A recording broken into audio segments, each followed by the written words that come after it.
జగన్మోహన్ రెడ్డి గారు స్వయంగా ఎంఓయూలో సంతకం పెట్టారు. తన చెల్లెలికి అంటే నా బిడ్డలకి ఈ ఆస్తులు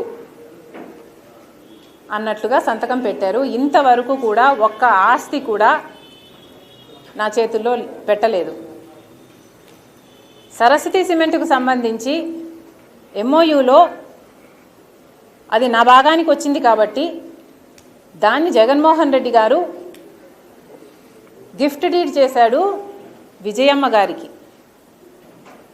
నాకు కాదు. గిఫ్ట్ ఇచ్చేశాక షేర్స్ని ఇప్పుడు జగన్మోహన్ రెడ్డి గారు తల్లి మీదనే కేసు వేసి ఇచ్చిన షేర్లని నాకు మళ్ళీ వెనక్కి కావాలి అని అడుగుతున్నారు. ఇది జగన్మోహన్ రెడ్డి గారు ఆయన తల్లికి చేస్తున్న మోసం. జగన్మోహన్ రెడ్డి గారు నన్ను ఎఫెక్ట్ చేసే స్థాయి దాటిపోయారు. Jagan Reddy does not effect me anymore. నాకు ఆస్తులు ఇస్తాడా ఇవ్వడా అన్నది ఐ డోంట్ కేర్.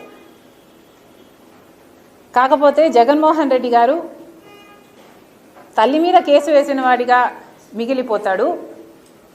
నా బిడ్డలకి, సొంత మేనల్లుడికి, సొంత మేనకోడలికి